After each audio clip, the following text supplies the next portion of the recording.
Western experts who watch Vladimir Putin very closely puzzle over how he seems to have miscalculated so badly in getting himself into the Ukraine war. Many go back to his long period of isolation in the 2 years leading up to the invasion, often appearing in public by himself, even when attending religious services. Meeting other world leaders and even his own advisors at the end of long tables, because he was apparently somewhat paranoid about catching the COVID virus. He was studying Russian history and said he came to the conclusion that Ukraine was not a real country and should be part of Russia. Поле битвы, на которое нас позвала судьба и история, это поле битвы за наш народ, за большую историческую Россию.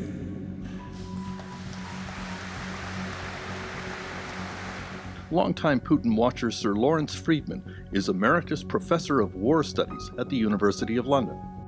Putin got it into his head that this is a once-in-a-lifetime moment, and his lifetime may not be that much longer, to solve the Ukraine problem in a way that corrects all this historical nonsense and brings it back into the fold. And once he'd got that into his head, it seemed that he just pursued it to the point that very few people around him, other than the most immediate courtiers, really seemed to have a keen idea of what he was doing. Former U.S. National Security Advisor John Bolton has dealt with Russian leadership for many years. He says that many of Putin's advisors, like Foreign Minister Sergei Lavrov, actually share their president's dreams of old-style Russian imperialism, especially when it comes to Ukraine. Lavrov, for a time, was my counterpart, and the briefing assessment I got of him then, this would be 1990 or thereabouts, was we assess that Lavrov is not a communist, we assess he is a czarist. And I would say that about all of them. They think that the United States and the West were responsible for the breakup of the Soviet Union. They think that was illegitimate. They think Ukraine is an illegitimate state, and so are the other independent republics. And they intend to do something about it. That's what they think. Now the Ukraine battle seems to have settled into a stalemate. A war of attrition on the Eastern Front, with entrenched armies fighting over small amounts of territory. Putin has turned to relentless long-range missile attacks, especially against electricity plants and other civilian infrastructure in urban areas. One thing he's trying to do is destroy Ukrainian civilian morale by destroying water and energy supplies. Bob Seeley was a British soldier who has become an MP and head of the Ukraine Working Group of the British Parliament. Now, they're not doing it that effectively, but that's what they're trying to do. They're trying to destroy Ukrainian willingness to resist. Why do you say it's not effective? Because the Ukrainian willingness to resist, if anything, is probably getting stronger, not weaker, and people see this as an inevitable part of a Russian attack on their nation. While there seems to be unanimity among Putin watchers that he has miscalculated and handled the war quite badly, there is some division of opinion about how the NATO alliance has responded to the Putin challenge.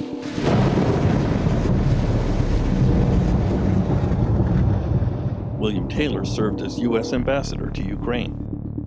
I will give the Biden administration a lot of credit for pulling together this alliance, keeping it together.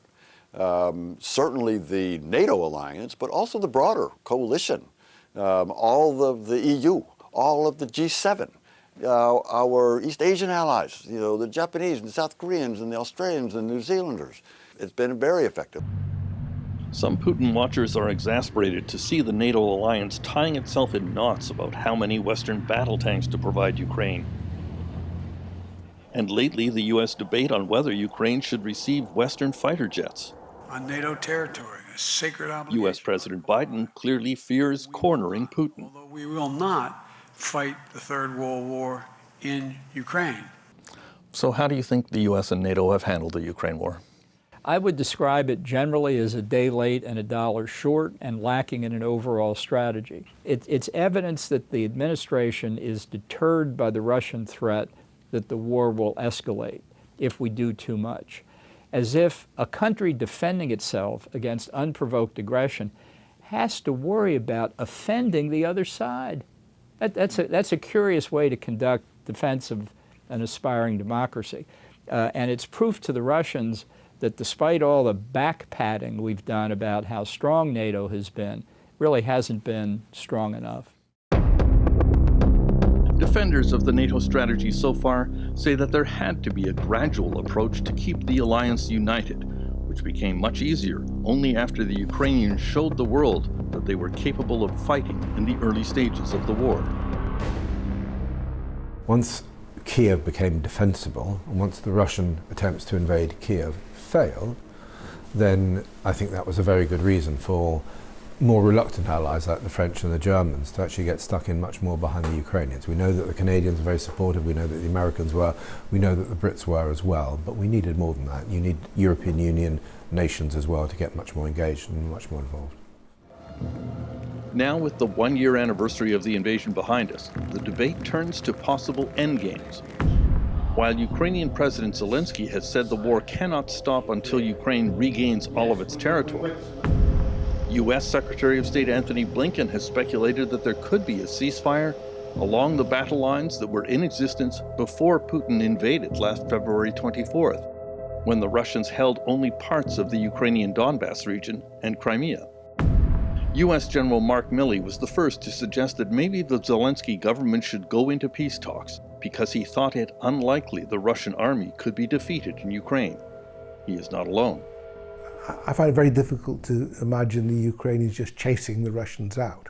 I don't think it's going to work like that. The Ukrainians will have to agree a set of peace deals, or what victory looks like, with its Western allies. That is probably something along the 24th of February borders. The problem is that is not sellable for the Russians. Putin can't sell that, so Putin will have to continue the war. And we know that the one thing Putin does pretty much all the time is escalate, unless he is defeated in battle. A particular sticking point in the endgame discussion will be the status of Ukraine's southern peninsula of Crimea. Russia seized that territory without a fight in 2014. And Putin has made his Crimean conquest a central element of his legacy. Many believe it will be impossible to ever get him to give it up. Will the Ukrainians be flexible about that? Most Ukrainians are quite aware that there could come a point, Crimea is an obvious point, where to take the war that next stage may be too much. And I believe that the Ukrainians are justified when they say they'll push the Russians out of all their territory, including Donbass, but that there may be some part of that Ukrainian territory, i.e., that is Crimea, that might have to be in negotiations, might have to be returned diplomatically. They would be in a position to say, okay, now we're willing to talk to you, the Russians, about when we can take back Crimea. They will never give it up, but they might be willing to have a conversation about it, might be willing to say, okay, 10 years. Putin has to be shown that the military position in Ukraine is untenable, and hopefully at some point, if that can be done, then things will move in Moscow, and we may find a way out of this war. But realism seems to me in this situation to point out that Putin so far has shown himself scared stiff of acknowledging defeat because he doesn't want the reckoning. So he'll carry on as long as he can. Most military observers still expect some sort of major Russian offensive in the weeks ahead, and a Ukrainian counteroffensive using all their recently acquired Western equipment. Moves towards a ceasefire from either side will likely have to wait until those military campaigns are played out. So, Terence, I think we're all expecting these major offensives, but what are analysts looking at in terms of a time frame?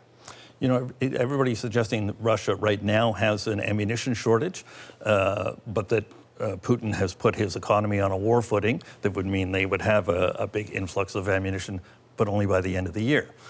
Therefore, people on the NATO side are saying that if Ukraine wants to make a counteroffensive to break this stalemate, they have a window spring and summertime.